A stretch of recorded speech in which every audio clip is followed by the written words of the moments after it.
Today on episode number 523 of the Teaching in Higher Ed podcast, Communication Literacy in an AI World, with Judith Dutill.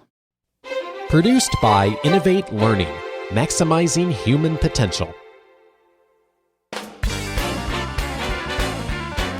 Welcome to this episode of Teaching in Higher Ed. I'm Bonnie Stahoviak, and this is the space where we explore the art and science of being more effective at facilitating learning.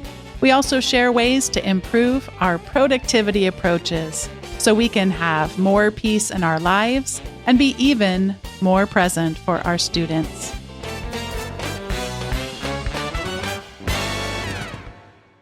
I am so excited to be welcoming to the show today Judith Dutill. She's been a dedicated educator in higher education for 19 years. She's passionate about helping students become more confident communicators, as you'll hear throughout today's episode. Beyond the classroom, she has extensive experience in instructional design, faculty development, and assessment. Currently, Judith serves as the manager of institutional research and assessment at Urban College of Boston. She lives in Lancaster, Pennsylvania, with her family and their beloved mini poodle, Latte. And Judith, I want to welcome you and also say that is the cutest pet name I may have heard on the show all this time. I'm so glad that you're here. Thank you, Bonnie. I'm so happy to be here. And I will say Latte came with her name. Okay. She came that way, but it fits her personality perfectly. She's adorable and full of energy. I love that. Well, today we're going to be looking at communication as a literacy. And there are so many literacies that are filling my mind recently, looking once again at digital literacies and how artificial intelligence is impacting those things. So I've been looking forward to today's conversation since we scheduled it together. But I need you to take us back first. Could you tell us about a time where you started to see this real tension between what we teach as far as communication literacies, or what we think we teach, and what actually shows up in a different context outside a classroom? Yeah, absolutely. I have a lot of experience listening to student presentations. I've listened to thousands of them at this point in my career. And there's certainly a lot to say about those presentations.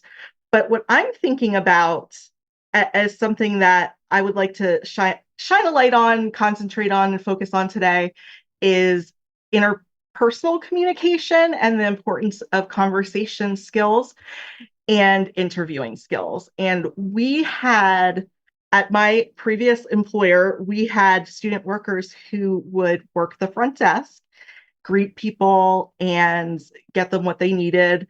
And I lost my keys one day at work. I went to the desk. I asked the worker if we had a lost and found. And they said that there is a lost and found, but it's at the student union building. And I asked the student if they could call the student union building for me to check to see if they received a set of keys. And the student looked at me and looked at the phone and looked at me and looked at the phone. And I could just see panic washing over them that they were going to have to place this phone call. And at that moment, my communication educator persona kicked in, and I just thought, okay, we're in this now. We're making the phone call. So I walked them through making the phone call and asking the question, and it really did leave an impression on me, a lasting impression about the importance of this skill. And it's only reinforced by other work that I've done for communication disciplines at other institutions where I've served on advisory boards, and we hear from local regional employers, and they say, yes, communication is still a top skill, and we need employees who are better at it. And I'd love to hear you share a little bit more about that. I also very much am interested in the surveys that I see that come out from employers. However, in the conversations that I have been able to participate in, I often have a sense. I don't have a lot of data to back it up, Judith. That's why you're here. But I just have this sense that when employers are saying that, it's often showing up, in a chart, number one skill, communication. Oh, the following year, number one skill, communication. But I just don't see the conversation going far enough to even have people who have spent much of their career in an academic context to know what that means. Could you share a bit about what you have found employers mean when they say, we need better communication skills from people graduating from universities, and what we often think of? And I certainly don't want to stereotype us as faculty. I want to be very careful of that. By the way, I was also laughing at the student, but also laughing at myself, because sometimes I don't like making phone calls, especially if it feels high stakes. If it's in a medical context, I just feel like I could cry at any moment. So when I was laughing, I'm laughing with the student you're talking about. And when I'm talking about faculty, I think all of us just need to be emphasizing preparing students for a different context than what can sometimes show up in a classroom. So let you answer the question, because I know you've got lots to share. Yeah, I think that's such an important question. We hear from employers about communication all of the time. And what they're talking about is interpersonal communication, typically conversation skills, being able to engage the client, or in a healthcare setting, the patient, being able to clearly explain things, being able to demonstrate steps in a process, being able to respond to the questions or needs of that individual, being able to anticipate the questions and needs of that individual. And just me explaining that, just thinking of that small list, how many skills that involves. And how I believe, I'll speak for myself, I've taken for granted the practice that I've had to be able to competently do that type of work. And the reality is that in the classroom, in the college classroom, we don't often emphasize that type of communication as a skill that's worth teaching, talking about, assessing. And we focus instead on more formal types of communication. What's interesting is National Communication Association has a basic course group that focuses on upholding the tenets of the basic course and keeping it relevant and important. There was a period of time in the early 2000s where the basic course was kind of under attack. Is this really necessary to have? Do we need to have a basic course in communication when, as we know, communication occurs across the discipline? And what National Communication Association believes is that, yes, it's important to treat this like a skill. And traditionally, many colleges have interpreted this as public speaking, making presentations, and using that context of communication to focus on. And what's interesting and not probably as well known is that National Communication Association does acknowledge other contexts of communication that are appropriate for the basic course. They can include interpersonal communication, small group and business and professional communication, that you can really stylize or specialize the course to the needs of the audience, your students. And when I learned communication as a student, there was a lot of formality in it. I remember for business and professional communication, I needed the blue suit, the navy suit. I needed a barrette for my hair. Really? I needed pantyhose. I love it. I love it. I don't remember the barrette days, but I certainly remember the pantyhose days. Yes. That was professional communication. It was an element of it. Style is part of communication, yes. But it's culturally relative part of communication. It changes over time. And what our curriculum's not great at is responding to those types of changes and making sure that the curriculum that we're teaching and the way that we're talking about communication with our peers is focused on the relevant types of communication that people need to use. I want to be careful how I tell this story. It was a long time ago, and I know that anytime we bring a memory up from the past, we're altering the memory. So I want to be cautious. But I had a student who was very concerned. I had come to know her well, and so I feel like she felt more confident about pushing back on me than she might have in other contexts with her professors. And she was upset about that my grading for their final presentation, that they would be marked down if they held a note card during it. And this was very upsetting for her.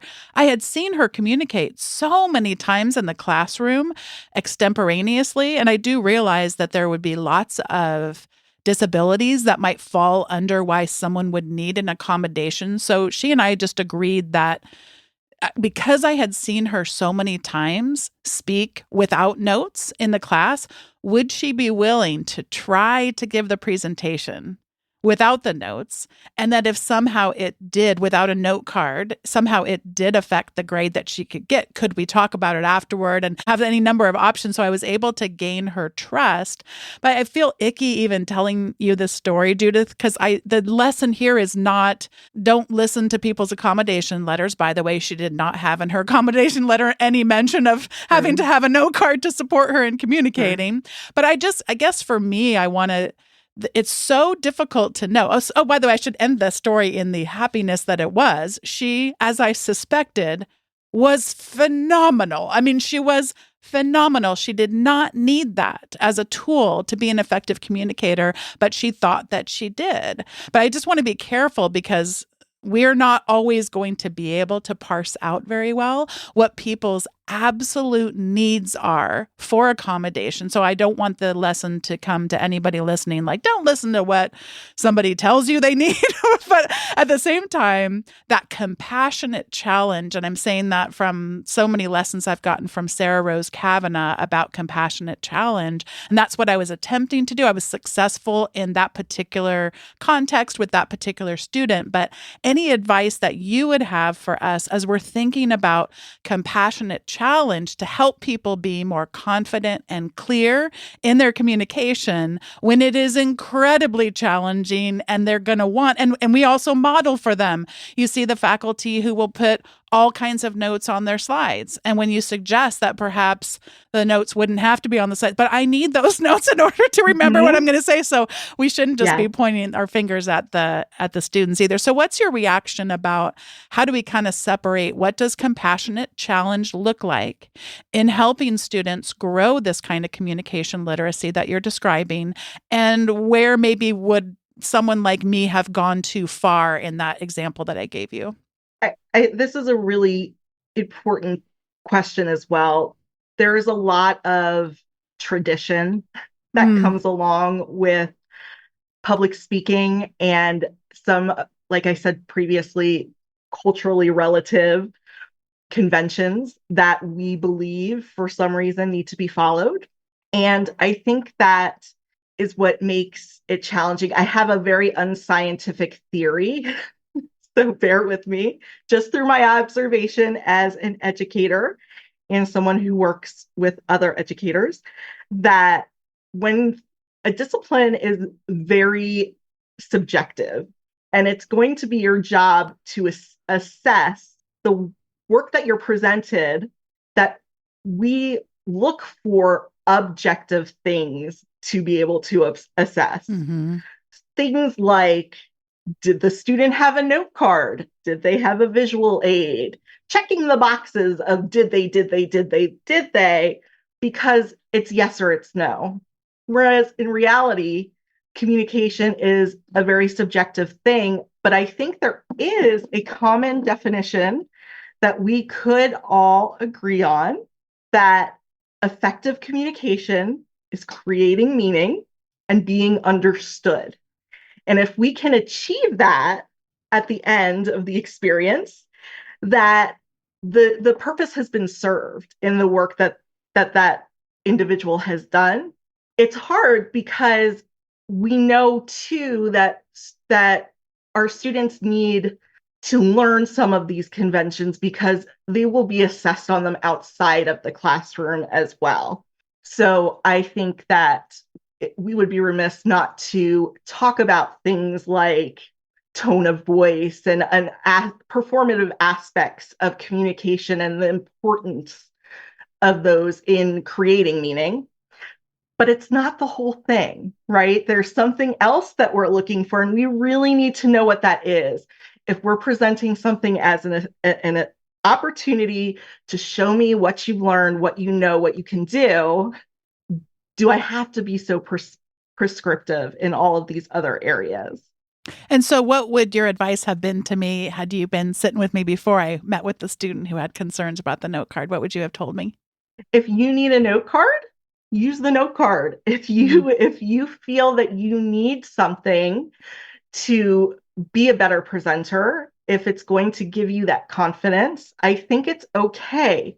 Keeping in mind that the context where that student is presenting is the classroom, and you are making the rules for that classroom. That is a context that what is appropriate is really determined by you and your students. And I think that's okay.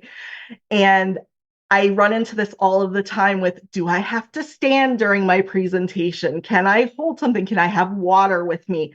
All of those things that at the end of the day, do they really matter? How much do they affect the outcome? And what message are we sending to our students when we say, absolutely not, no, you cannot have these things to take care of yourself? As you're saying that, and thank you for that feedback, as you're saying that, what I'm realizing might have been happening is I was probably assigning the wrong thing for the skills that I was hoping to gain. What I try to think a lot about, and by the way, it's been a long time since I have taught a class in that type of a vein, so we're talking 10 years ago at this point. But what I remember wanting to attain was for not just this young woman, but anyone coming through to be able to communicate in an organization. And in an organization, you don't have the time to have note cards. Most of their communication isn't going to come from these formal presentations in which you've had a lot of time to prepare. And most of their communication, in my mind, as you gave this definition, creating meaning and being understood, to me, that is one aspect of communication and misses out the whole other person and people on the other side, which is what makes it so complex to attempt to equip students. And so anyway, that's really helpful. I guess one of the things we're talking about here is really these literacy frameworks. And so I think what we're starting to see some tension in our conversation around are the literacy frameworks that we have embedded through professional associations, such as you mentioned, the National Communication Association. Of course, there are so many which might stress the more formal type of presentation. And you're saying, no, we've got to be really equipping people. How would you redesign, whether you want to do this on a class level, or even if you want to look at maybe curriculum more broadly speaking, to be equipping students better for the kinds of literacies that these organizational leaders are telling us they need more of in our students? How would you redesign if you could just think from the very beginning what might be different? I think we have to think about the position that our students are coming from in terms of what has prepared them for this moment. And it's probably less than you think. So if I think back to when I was a child and I'm learning to communicate, and it's a skill that is very much learned, I remember, and I don't know if you had an experience like this, Bonnie, but I remember being taught to answer the telephone and being told some very specific things to say, that, it's the La Pera residence, which was my name at the time, and that mom can't come to the phone right now if she is unavailable or not there. Yeah. Heaven forbid anybody know I'm home alone, because they will come and steal me. That's a whole nother conversation. Yes. But if you think about what that provided for me and, for us, it's the first type of informational interview really that we learn, is that exchange on answering the telephone, or we learned, I should say. And that's not an experience that my daughter, Joanna, who's in 4th grade, has had herself, because she has not had to answer the home phone. And her telephone skills are really different than my telephone skills. And what's interesting is that in the workplace today, my telephone skills are still relevant because, for the most part, it's still the way things are being done. There's an office phone that needs to be picked up. The person needs to have that little interview. But I'm not 100% convinced that that's going to be my daughter's experience. The way that she uses the phone it just looks so different than what I was used to. She talks to someone, she sets it down next to her. Yes. She has periods of silence where they're just doing something else. Yes. Yep. While they're on the phone together. In many instances, they can see each other. That's not an experience that I had. So just really understanding that where they're coming from as far as training and preparation, it's really different.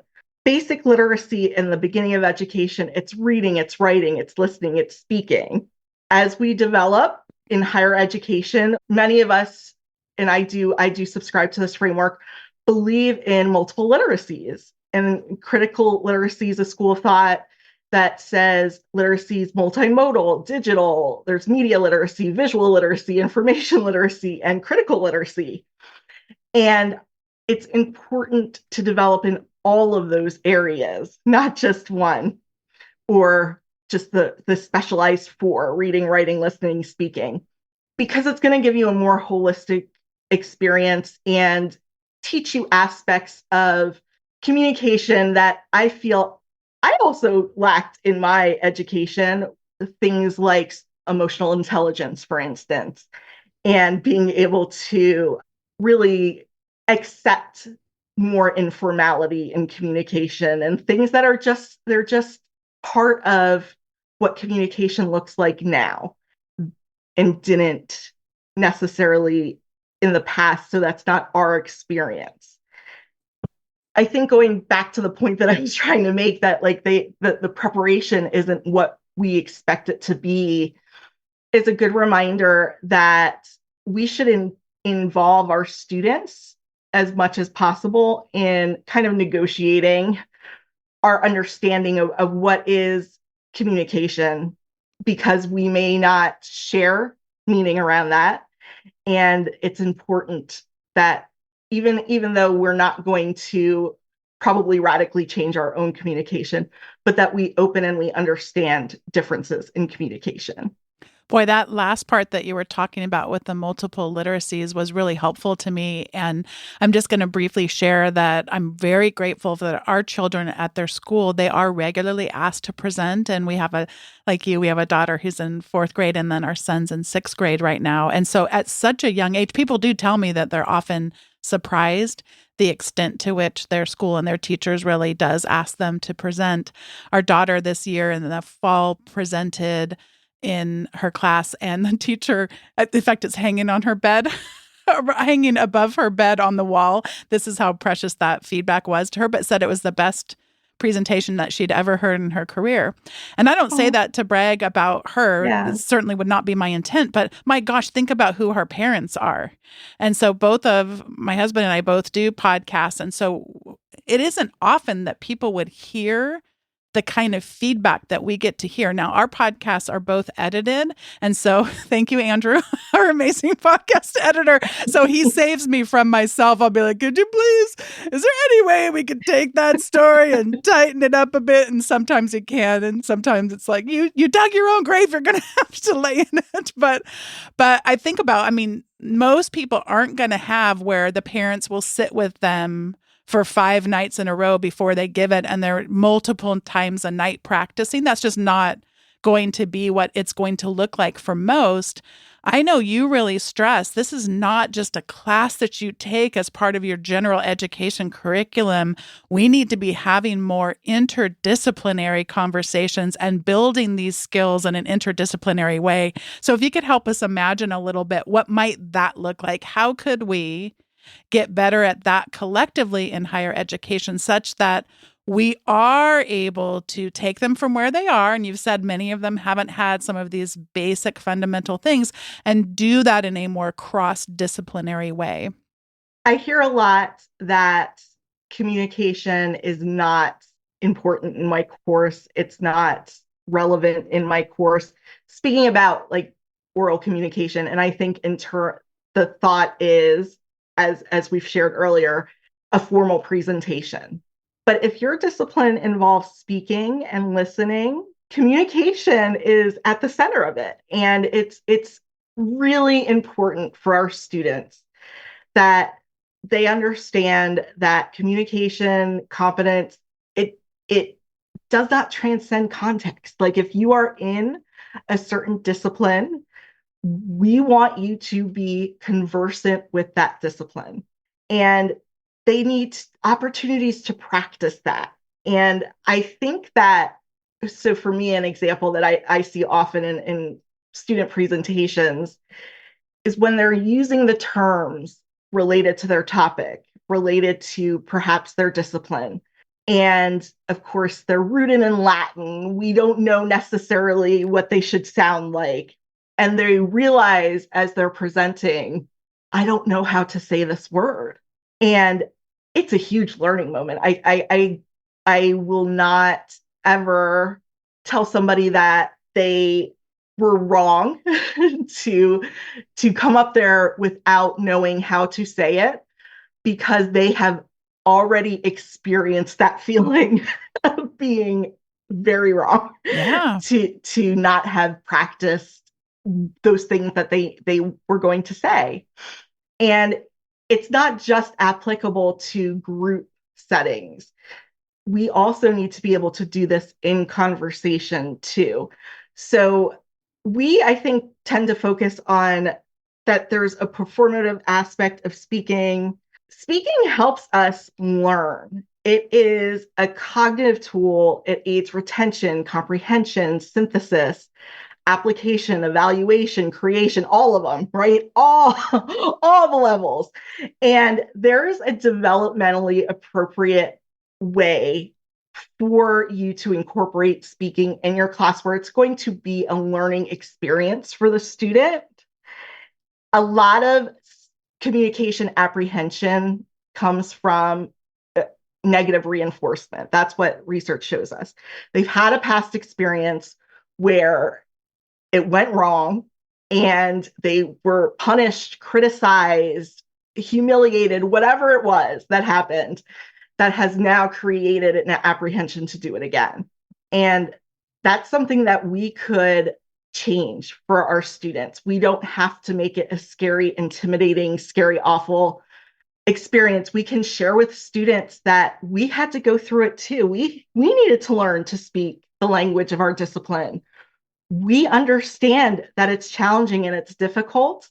We also want you to understand that it's important and it's to your benefit. And those conversations, I think, should be had. It just shouldn't be an assumption that it's happening. Boy, your story is so powerful. And I'm sitting over here chuckling, not at what you just said, but I'm thinking about this podcast that I think whenever we pay for podcasts, it kind of tells you something, since most of them are free. So the ones that are paid, I feel like that's, they got to be valuable in that case. I listened to a very geeky one, sort of about technology industry, broadly speaking. It's called Stratechery. And I laugh so hard because they're both of the hosts, co-hosts, they're both very smart. They really know what's happening. I wouldn't listen if I didn't feel like they knew what they were talking about. And they also, I don't always agree with the way that they view that business and the industry. So I feel like it's a really good exercise to be thinking with more of an open mind and hearing different perspectives. Each one of them will mispronounce words on a pretty regular basis. And sometimes it's like an inside joke because it'll happen across and they'll, but wait, don't you remember 2 episodes ago that you said, and it makes me laugh. And I wish I could remember what the word was, because I think it might make people on the podcast laugh too. Because it was like, I start to find myself yelling into the, podcast player, that's not how you say the word. And sometimes it takes the other one. He'll let the other co-host say it like 3 times before he corrects him. It's so funny. But I think that's, until you said that, Judith, we need to just be able as a people to make mistakes and learn and move right along and recognize that doesn't mean that you're not a competent person, because we also need to be a people that are taking risks and that are experimenting and trying things on and all of the things. And I know you've done so much work and looking at artificial intelligence, and my gosh, could there be a better space to be thinking about ways we need to be just kind of thinking critically? All the literacies that you mentioned, multimodal, information literacy, emotional intelligence coming up in all of these areas. So that was really, really helpful. Before we get to the recommendation segment, I would love to get your advice on one more thing. And that is that you mentioned we should be incorporating these things into all of our classes. And so in the spring of 2024, had such a wonderful time to get to go watch some kinesiology students at my university and do a poster session. And just exactly like you were saying, I was able to go and converse with each one of the students, hear about their research. One of them stands out because she was studying artificial intelligence in telemedicine. You can imagine I pretty much just wanted to sit down with her and talk to her the whole night. But I think about all the opportunities that they had to learn and practice these skills. Besides poster sessions, what other advice do you have for people listening in different disciplines, or maybe actually also including the discipline of communication, for getting opportunities to practice this interpersonal communication? I've had similar experiences at those student research events where it really does reinforce to me how important the skill is in so many different ways. Because when the students are presenting their research, it is with such pride and excitement, and they're happy to talk about the things that they've discovered, the experiences that they had. And they can only do that because we have not structured it to the point that they cannot have original thoughts in the moment. And they're not being forced into this formality. And what I love about those experiences is the way that it builds the confidence of the learner. And it also is building their love for what they've learned. And I think that is the positive reinforcement that we want everybody to have, all of our students. And I'll speak for myself, but I want my students to love learning. I want that for them. I think that is the skill that really takes you wherever you want to go. And I just love that communication can provide those opportunities. So I would say if you wanted to bring that style of assessment into your classroom, that there are small opportunities to do it. It doesn't have to be a formal presentation. I love interviewing as an assessment style. I think, like we were talking about taking the phone message, just knowing how to ask questions, even the conversation we're having right now, where we are sharing our experiences, relating to one another. It's centered around a topic. It's centered around knowledge. It's learning still. We're learning from one another, but it's not so restrictive. And when you say interviewing as an assessment style, you're kind of expanding my imagination, but am I being assessed right now, or are you, or both, in the way that you're envisioning this potentially working? I think that is the beauty of it. It could be so many things, is that it could be an interview where you're asking questions of your learner and you are assessing their responses. It can be a conversation where you're listening in. I think it also can be, go find a professional in your field who's had this experience, or whatever it is that's related to the content that you're teaching, and let them have the opportunity to lead a conversation. I would say that the one thing you want to think about is that developmental appropriateness, that we are not pushing a student beyond what they have learned and beyond that comfort zone, because we don't want it to be a negative experience. But encouraging students to express themselves with less rigidity, I think, is just going to change the dynamics of your classroom too, because it's a less intimidating space. You can talk about communication during discussion, pointing out the way that the exchange has created meaning is this metacognitive experience that helps students learn. So things like, I hear what you're saying. This is the meaning that I'm getting. What's influencing you to feel this way? Questions that can really help folks reflect on why this was the takeaway from the communication experience, or why I conveyed it in such a manner as I did. And they can reflect on how they're going to have to use those same skills to convince you that they have learned and that they know something. And those conversations can be small, but really valuable. I think of Karen Costa's "small is all." And it really is. These small moments can do a lot. Inviting natural language functions into the space, requesting information, expressing preferences, practicing being able to ask for what you need, even if you don't know what it's called. That's something we all have to do. I love that. We go to the doctor's office and we say, there's a thing and I saw it on the TV and can you tell me more about it? And we need to feel that it's okay. It's more important to try in the communication than not to try. So focusing on meaning making, exercises that look for comprehension and comprehensibility. Oh, I love it. I feel a little bit like I have to, Karen Costa, if she's listening, is yelling into her podcast player right now because she wants us to say small is all. She's quoting Adrienne Marie Brown. So I just have to get that straight because otherwise Karen would never let me live it down. Yes, and then I do have to say, you brought up pantyhose earlier. And as the example that you just gave of explaining something when you don't know what it is. Well, I traveled in my 20s. I used to go all around the world to run these international conferences. And one time I left my nylons and underwear at home. And I think this attributes back all these decades later to one of the reasons why I'm a nervous traveler, because I knew that horrifying thing. And where one of the times where I went was London, and that's not what they're called there. Tights and nylons are called tights and knickers. There we go. And then one time had my curling irons set on fire in Malaysia. They don't call them curling irons in Malaysia. And so like that ability to do that. I mean, I'm just thinking about all of the very awkward conversations I had in both of those cases to discuss those things. Cause yeah, it's very, very hard to describe them.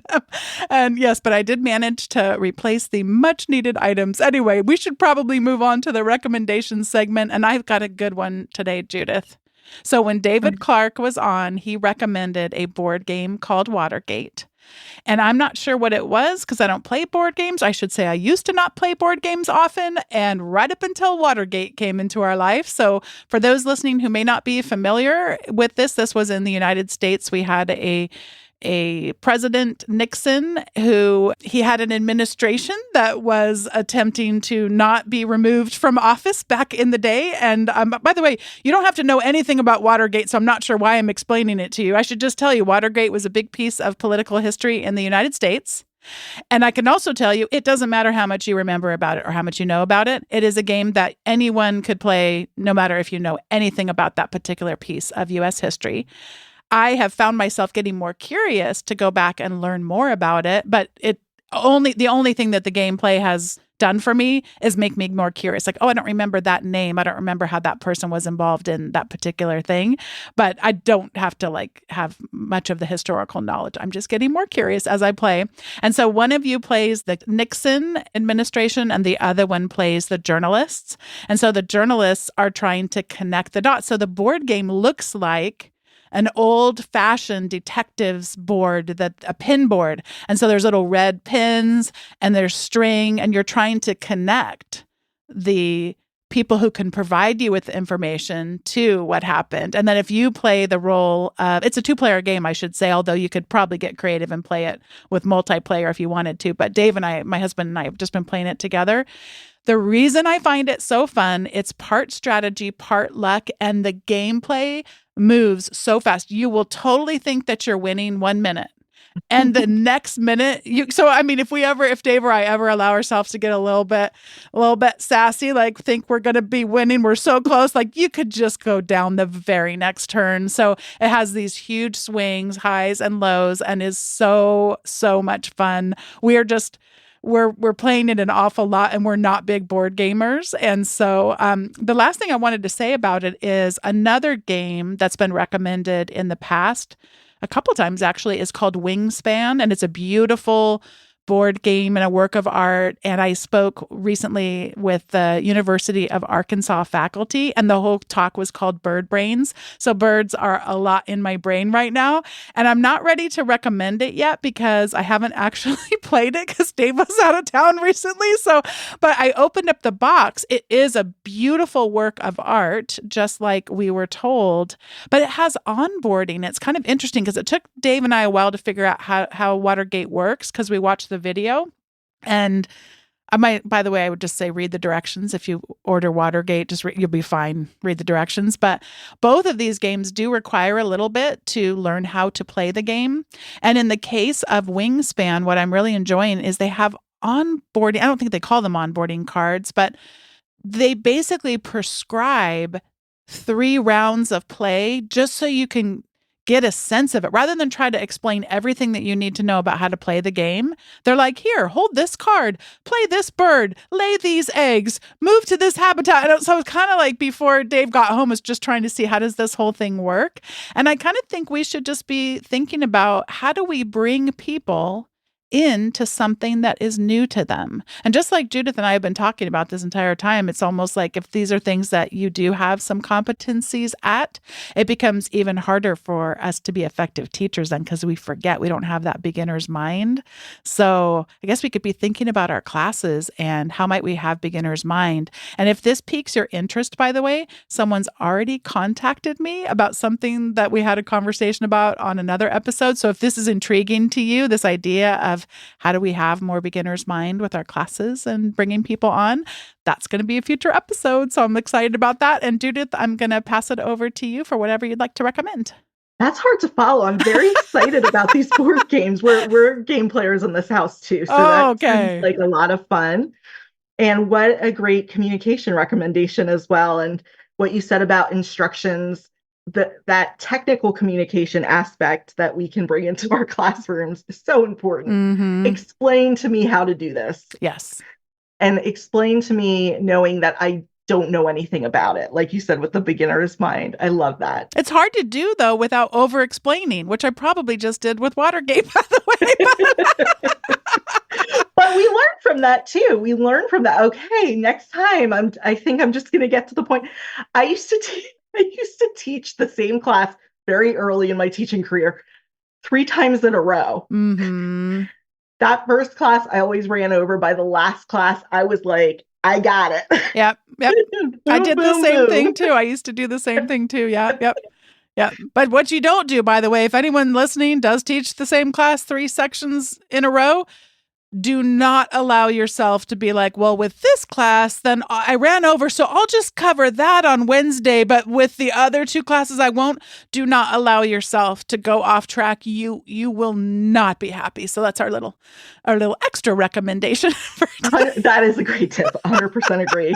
Just don't, it's not going to be worth it. Whatever you might catch up on the Wednesday, oh, no, you will mess yourself up. So treat it like one huge section. Yes. So my recommendations, my first one is, I guess, a little bit more out there, I guess. And it's to reconnect with your discipline. And I feel like there's a reason why we all have gravitated toward the subject that we teach.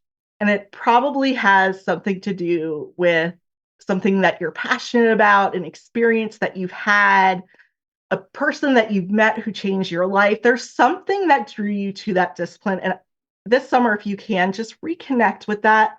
I feel like it's one of the best ways to refresh your teaching, to get excited about teaching, but also to remind yourself why you think it's important enough to spend your time doing it.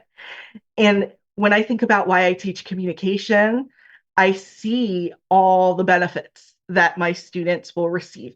even if they don't see it, even if they won't see it while they're with me, I know eventually it's going to happen. And it really keeps me going. And I have to go back to my discipline. So while I love reading about teaching and learning and becoming a better teacher because it's what I do, what I talk about is equally important to me. And I want to stay up to date with that information as well. I would also say to create interdisciplinary opportunities wherever possible. Find other people who are looking to innovate in their classrooms, figure out how you can do it together so that way you can help make the connections. And sometimes students look at, or I did anyway, classes as individual units instead of like the narrative of a story that's being told. And we can help them make the connections that they understand, okay, this is a story. I love that so much, the narrative of a story. How beautiful to have those kinds of conversations where you can see how the things are weaving together. That's great. And maybe someday, I don't know when, but I was like, that would be such a cool podcast, is to just ask scholars, why do you study this? Just tell me why you study this. Yeah, it would be. It so would be. We have, for our new faculty experience, we have people share 3 artifacts. They create a little screencast, and the 3 artifacts are, one of them is what is it that's most interesting to you about your discipline? And it's, oh my gosh, so cool. It's always so memorable for me too, because they'll do it when they first start, and years later I'll often still remember the artifacts and what their video was about. Because they really cared about it. Mm-hmm. And you felt that. And I that is just something that, taking that moment to reflect back, to get that excitement back. And the constraint, though, of an artifact, as opposed to the 72 reasons why you love your discipline, which I'm sure we could totally do. Yeah. So my other recommendation is to take an improv class. And the reason why I say to do this is because there's so much that can be learned about yourself through taking an improv class, and just communication in general, how people relate to each other, and taking risks and building confidence. And there are so many improv troupes who, yes, it was happening before COVID, but since COVID, it's happening a lot more. They offer professional development types of experiences where if you have the funding for it, you can bring them in to run a workshop for other faculty as well as students. And maybe you could even partner with your student life to find some of those funds too. But I think that it's one way is just being playful, having fun with one another, one way to help overcome communication apprehension. Also, if you can involve your students, showing them what risk-taking can look like, that you're not afraid to embarrass yourself, all those things that help us get through communication apprehension and anxiety. Oh, that sounds so amazing. Erin Whittick, when she was on the show, talked about taking, or maybe she didn't even mention this on the show. It's sometimes hard to separate what conversations happen on the podcast and which ones don't. But she had talked about it, but you just went into more detail about, I didn't really realize that these kinds of troupes exist and how you might work with them. And the idea of incorporating students, what a powerful example. Well, it has been such a pleasure to get to have you on the show, Judith Dutill. Thank you for being a guest on today's episode. Today's episode was produced by me, Bonnie Stahoviak. It was edited by the ever-talented Andrew Kroger. Podcast production support was provided by the amazing Sierra Priest.